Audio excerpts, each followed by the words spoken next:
చేతులెత్తి స్తుతించి ప్రార్థన చేస్తామో అమాలేకు సైన్యాల మీద మనకు జయం కలుగుతుంది. ప్రార్థనే మన విజయానికి రహస్యం, విజయానికి సోపానం, విజయానికి కారణం, ఆధారం. ప్రియులారా, ఒకరి కోసం ఒకరు కూడా ప్రార్థన చేసుకుందాం. ప్రార్థన యోధులందరిలో ఆసక్తి తగ్గిపోకుండా ఉండాలని కూడా మనం ప్రార్థన చేయాలి. అందరిలో ఆర్పజాలని జ్వాలగా ఈ ప్రార్థన భారం, ఈ ప్రార్థన మంట మండుతూ ఉండాలని మనం ప్రార్థన చేయాలి. ఈ ప్రార్థన భారం, ఈ అగ్నిజ్వాల దేశమంతటా వ్యాపించాలని మనం ప్రార్థించాలి. అన్ని సంఘాలలోని ప్రార్థనా పరుడు ఒకే వేదిక మీదకి రావాలి. కొన్ని వేల మంది కలిసి ప్రార్థన చేయాలి. ఒక వారము దినాలు ఒక పెద్ద విశాలమైన మైదానంలో ఒక 50,000 మంది, 75,000 మంది, 1,00,000 మంది దేవుని సేవకులు, దేవుని బిడ్డలు, స్త్రీలు, పురుషులు ప్రార్థన చేశారని కొన్ని చేతులెత్తి ఒక వారం దినాలు ఉపవాసం ఉండి ప్రార్థన చేస్తే దేశం మీదకి పరిశుద్ధాత్మగ్ని ఎందుకు దిగిరాదు? ఎందుకు దిగిరాదు? మనం ప్రార్థన చేస్తే అమాలేకీయులు ఓడిపోతారని వారిని రెచ్చగొడుతున్న సాతానుకు బాగా తెలుసు. అందుకే మనల్ని ప్రార్థన చేయనివ్వడు. ఏం ప్రార్థన, ఎంతసేపు చేయాలి, ఇంకా ఎన్నాళ్ళు చేయాలి, ఇంకా ఎన్నేళ్ళు చేయాలి, ఇప్పటిదాకా చేస్తే ఏం జరిగింది, ఏమైనా పని జరిగిందా, 3 ఏళ్ళు చేశారు, ఏం పని జరగలే, ఇంకా 30 ఏళ్ళు చేసినా ఇంతే, ఎందుకు వేస్ట్, వదిలేసేయండి అని వాడు నిరాశపరుస్తాడు. ఎందుకంటే మన చేతులు కొంచెం దింపామనుకోండి, సాతాను అనుచరులు గెలిచేస్తారు. మనం చేతులెత్తి ప్రార్థించటం మీదనే భూమి మీద దేవుని కార్యాలు ఆధారపడి జరుగుతాయి. దేవుని ప్రజలకు జయం కలుగుతుంది. అట్లు యెహోషువ తన కత్తి వాడి చేత అమాలేకు రాజును అతన్ని జనులను గెలిచాడు. పోరాటం చేసేది చెయ్యాలి, సువార్త ప్రకటించాలి, సంశయాలు తీర్చాలి, ప్రశ్నలకు జవాబులు ఇవ్వాలి, అబద్ధ బోధనలను పెకలించాలి, యెజబెలు కార్యాలకు విరోధంగా యుద్ధం చెయ్యాలి, సత్యమును స్థాపించాలి, అబద్ధ బోధలకు విరోధంగా మనం తర్కించాలి, వాదించాలి, సువార్త పక్షంగా వాదించాలి అన్నాడు పౌలు ఫిలిప్పీయులకు రాస్తూ. అవన్నీ చెయ్యాలి. యెహోషువ చేతిలో కత్తి ఉన్నది, కానీ ఆ కత్తి ఒక్కటే చాలదు. మన వాదోపవాదాలు ఒకటే చాలవు, మన జ్ఞానము తర్కం ఒకటే చాలదు. చేతులెత్తి ప్రార్థించే ఒక మోషే కావాలి. ఈ యుద్ధాన్ని యెహోషువ గెలిచాడా, మోషే గెలిచాడా? మోషే ప్రార్థన వాడి చేత ఇశ్రాయేలీలు గెలిచారా? యెహోషువ ఖడ్గము యొక్క పదును చేత గెలిచారా? అంటే యెహోషువ ఖడ్గానికే పదును పెట్టింది మోషే ప్రార్థన. దేవునికి స్తోత్రం కలుగును గాక. కనుక మనము పుస్తకాలు రాయాలి, ప్రచురించాలి. మరి సత్యానికి వ్యతిరేకంగా మాట్లాడే వాళ్ళ బోధనలు మనం ఖండించాలి. దుర్బోధన సంపూర్ణాధికారంతో ఖండించాలి. కరపత్రాలు ప్రింట్ చేయాలి, ముద్రించి పంచాలి.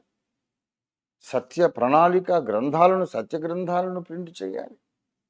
ఇప్పుడు ఒక్కసారిగా 4 పుస్తకాలు మిషన్ మీకు ఎక్కుతున్న: ఇంగ్లీష్ యుగాంతం, హైందవ క్రైస్తవం, ప్రభురాత్రి భోజన రహస్యం, ఆ దీపస్తంభం. ఈ 4 పుస్తకాలు ఎక్కుతున్నాయి. అయితే ఆ గ్రంథములే చాలవు. గ్రంథాలు వ్రాసి సమాజంలోకి వదిలేసాం, ఇంక చాలు అని అనుకోకండి. మనం చేతులెత్తి ప్రార్థించడం మానేస్తే ఈ పుస్తకాలు కూడా పనిచేయవు. ప్రార్థన మాత్రం మానకూడదు. ప్రార్థన మానకుండానే యుద్ధం చేయాలి. ప్రార్థన మానకుండానే ఖడ్గము జడిపించాలి, యుద్ధం చేయాలి. ఈ 2 అవసరమే. ఎక్కువ అవసరం ఏదంటే ప్రార్థనే. యెహోషువ యుద్ధశూరుడే, మంచి సైనికులు ఉన్నారు, బాగానే యుద్ధం చేస్తున్నారు. కానీ యెహోషువ కత్తి పని చేయట్లేదు. ఇశ్రాయేలీయులకు ఉన్న ధైర్యము, జారిపోతా ఉంది. అంత కీలకమైన స్థానంలో మనం ఉన్నాం. అర్ధరాత్రి ప్రార్థన పోరాటం ఎందుకు చేస్తున్నామంటే, యుద్ధరంగంలో పోరాడే వాళ్ళు పోరాడుతూనే ఉన్నారు. కానీ మన కన్నీళ్ల ప్రార్థన దేవుని సన్నిధిలో తగ్గిపోతే దేవుని పని ఆగిపోతుంది. ఇవాళ మనం ప్రార్థన చేద్దాం. అప్పుడప్పుడు అమాలేకీయులు గెలిచినట్లు కనబడుతుంది ప్రియులారా. ఈ పాఠం నేర్చుకుందాం. అప్పుడప్పుడు మన విరోధులదే పై చేయి అవుతున్నట్టుగా కనబడుతుంది. మన శత్రువులదే పై చేయి అవుతున్నట్టుగా మనకు కనపడుతుంది. అయినా మనము నిరాశ పడకూడదు. ప్రార్థన పట్టుదల వదలకూడదు. కొంచెం మనం తగ్గినట్టు, వాడు కొంచెం పై చేయి అవుతున్నట్టుగా కనిపించినప్పుడు మరి బలముగా మనం ప్రార్థన చేయాలి. అంతే పరిస్థితి మళ్ళీ తిరగబడుతుంది. ఎప్పుడైతే శత్రువులది పై చేయి అవుతుందని మనకు అనిపిస్తుందో అప్పుడు ఎక్కువ ప్రార్థన చేయాలి. మన ప్రార్థనా బలం సరిపోకపోతే ఇంకో 10 మందిని పిలుచుకోవాలి. మోషే అంతటి వాడు ఇంకా 2 వెంట పెట్టుకుని కొండెక్కాడు. మనం ఒకళ్ళని సరిపోతామా? మనం కూడా ఒక 4 తీసుకొని ఎక్కాలి. ఈ మధ్య కొంచెం దేవుని కార్యాలు కుంటుపడుతున్నాయండి. దేవుని కార్యాలు జరగడం లేదండి. మా ఊళ్ళో సువార్తవేత్త మతోన్మాదులదే పై చేయలా కనపడతా ఉంది అని చాలామంది మాట్లాడుకుంటున్నారు. పర్వాలేదు, వాడు కొంచెం గెలిచినట్టు కనబడగానే అయిపోదు. అది ఫైనల్ విక్టరీ కాదు. వాడికి ఎక్కడో ప్రార్థన కొంచెం చల్లబడిందని అర్థం. ఎవరో కొంతమంది సోమరులైనారని అర్థం. నిరాశ నిస్పృహలకు గురై ఏం ప్రార్థన అని విసుగు చెందినారని అర్థం. ఈ మధ్య కొంచెం శత్రువు రెచ్చిపోయి పనిచేస్తున్నాడు అనగానే వెంటనే మనం చేయాల్సిన పని ఏంటంటే, ఒకరి చేతులు ఒకరు ఆదుకొని చేతులు ఎత్తాలి, ప్రార్థన చేయాలి. అంతే పరిస్థితి మారిపోతుంది. మనకు విరోధంగా పనిచేస్తున్న మనుషులే మాయమైపోతారు. వాళ్ళ కార్యాలు ముందుకు సాగవు.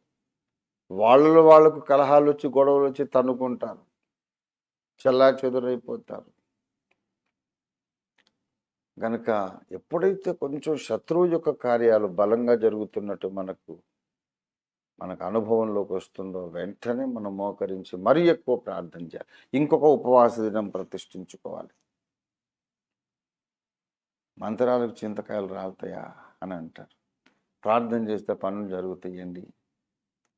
అదంతా భక్తిహీనులు, బుద్ధిహీనులు మాట్లాడే మాటలు. ప్రార్థన చేస్తే చింతకాయలు రాలడం కాదు, చెట్టే పెకలించబడి సముద్రంలో పడుతుంది. దేవునికి స్తోత్రం కలుగును గాక. హల్లెలూయా.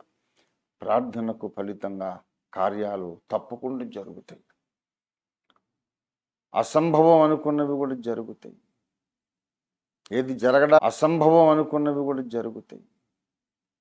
ఏది జరగడానికి వీల్లేదో ఆ కార్యాలు జరుగుతాయి. ప్రార్థనలో మహత్తరమైన శక్తి ఉంది. ఎందుకో తెలుసా? మన ప్రార్థనలో శక్తి ఉన్నదని కాదు, మన ప్రార్థనకు జవాబుగా సర్వశక్తిమంతుడు దిగి వస్తాడు గ్యారంటీగా. కాబట్టి అంత బలమైన కార్యాలు జరుగుతాయి. ప్రార్థన అంటే అదేదో మన ప్రయాస, మన తెలివి, మన మాటలు, మనం చేసే కుస్తీ అని అనుకోకండి. అసలైనటువంటి యుద్ధశూరుడు,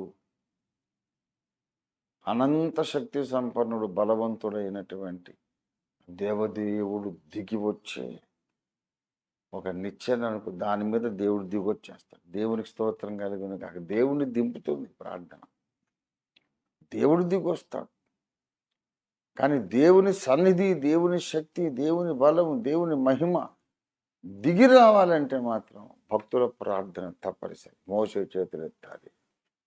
ఇవాళ భారతదేశానికి చేతులెత్తి ప్రార్థించే మోషేలు కావాలి.